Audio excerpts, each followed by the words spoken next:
Okay, I said I would cover setting up a dynamic redirection account and getting a dynamic update client going, so here goes.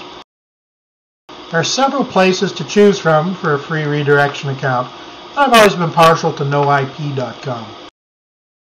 First, we need to create an account, and we're going to pick the totally free version. There's a minor annoyance with this one in that you need to confirm every 30 days that you're still using the account. They obviously do that, so you might eventually cough up the cash for a paid account. There's nothing tricky about signing up. Name, email address, pick a username and password, security question, birth date, and agree to the terms.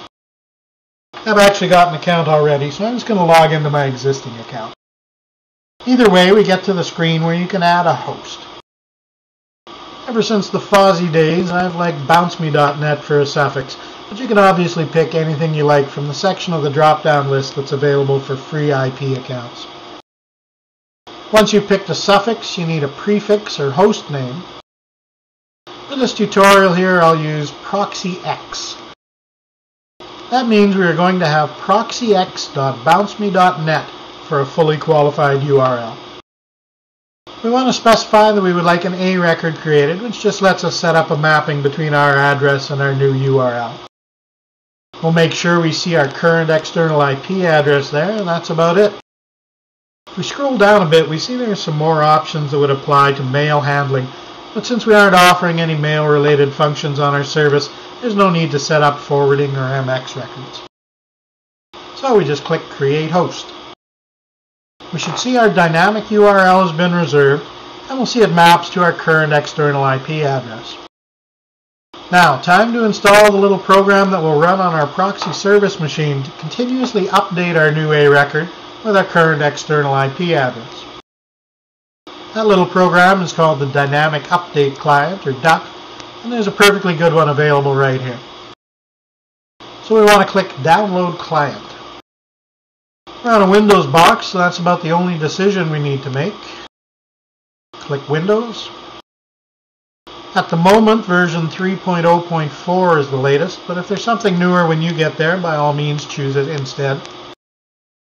I always prefer to save things and then run them, so I'll pick Save As, and then pick the desktop for now. Once we close the browser window, we see our DUC installer icon. Let's double click that. And we're into a basic install. We'll need to OK that we trust the publisher by clicking Run. Check Agree to the terms and click Next. The default install directory looks fine to me. Suit yourself. Then Next. And finally, the default Start menu folder should be fine, and hit Install. It takes about 30 seconds for things to install. Then click Close, and the DUC is installed. With the installation complete, just right-click on the installer icon on the desktop and hit Delete. The actual Dynamic Update Client program still needs to be launched. So from Start and All Programs, it's under No IP DUC, and we want to choose DUC 3.0 to launch it. First thing it asks is for the email and password we used when we set up the account. So enter those and click OK. It's gone out and retrieved a list of the hosts we currently have registered, and it's waiting for us to indicate which ones we want to update to point to this machine. If you're wondering why it wouldn't just assume all of them, remember we might be making use of more than one external IP address, and we would want to associate different dynamic URLs with each machine. Since we have only one host, we just click that selection checkbox. I personally don't have a problem with people accessing my local machine that I need to password against, but suit yourself on the Require a Password to Modify box. Click Save, and we're off and running. We should see our client ID info and our external IP that's being assigned to our URL. There are a couple of settings we want to initialize. In the File menu, we want to choose Preferences. The first checkbox in that dialog will make our update client start automatically when Windows starts.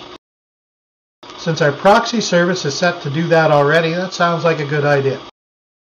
The next option of running the DUC as a service is an alternative to starting automatically when Windows starts. I generally will use the first option simply because stopping and starting system services, if I ever want to do that, requires a bit more effort than turning on or off a foreground task. If you like the system services approach, by all means choose that instead, but not in addition to the first option. The alternate IP detection method has never been something I needed, but if the duck can't figure out your external IP, then this might be the place to fix the problem.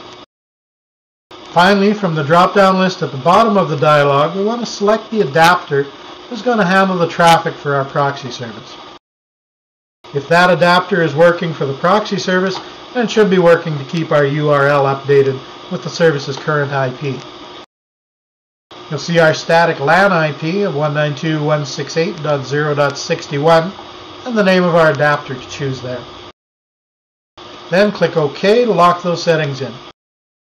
Since we've got the duck running, we may want to use a couple of the handy menu entries to get to a couple of useful websites. They both appear under the Tools menu. The first is the Open Port Check tool. It simply opens a browser and pulls up canyouseeme.org. This site is handy to check that you've set up port forwarding and the firewall rules in such a way that your incoming traffic can reach the service you're running. At the moment, we only have one service, and its incoming traffic arrives on 8080. Let's double check the traffic on 8080 can get through. Type 8080 in the box and click Check. After a couple of seconds, the page refreshes and woohoo, success. We already knew that, but it's always nice when things work out the way we expect. This service will be handy if you start enabling other services in WIngate and you need to verify that you've done the router forwarding and firewall rules correctly to let the appropriate traffic through to the different service ports. If we close this browser and go back to the Tools menu, there's another useful site link. It's the Check and Open Relay topic. It again opens a browser window and pulls up checker.com.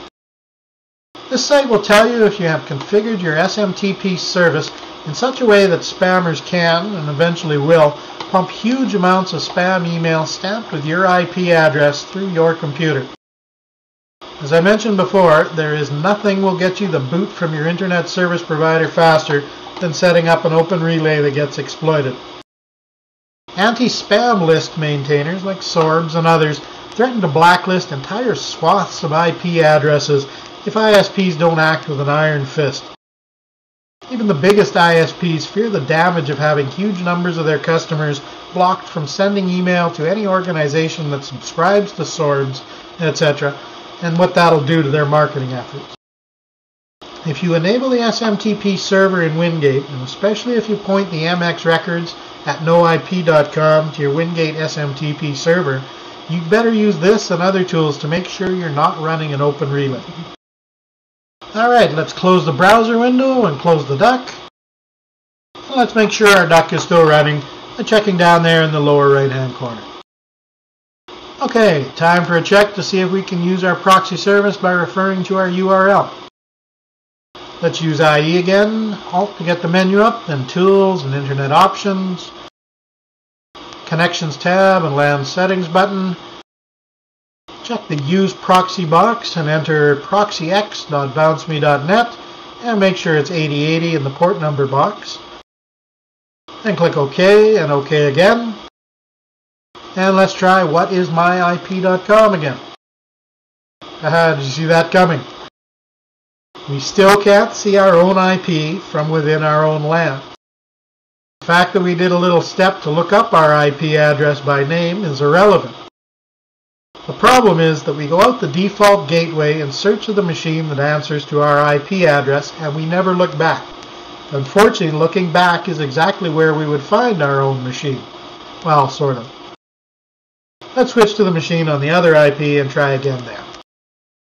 You remember it's an XPSP1 virtual machine, and since we've got Firefox installed, let's use that.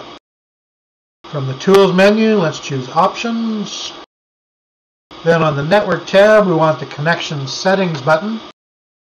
This time, let's check the manual proxy dot again, but right in there, proxyx.bounceme.net, and make sure we've got 8080 set for the port number, and we'll click OK and OK again to get back to the browser. And let's enter whatismyip.com in the address bar. Woohoo! There's the IP our proxy is on.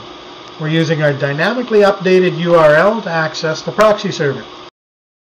We can publish that to others, knowing that when our IP address changes, it will only take a few minutes for our proxy service to be globally accessible again. Well, there's lots more I could cover. Other proxy services, multiple NICs, Wireshark, and the list is endless.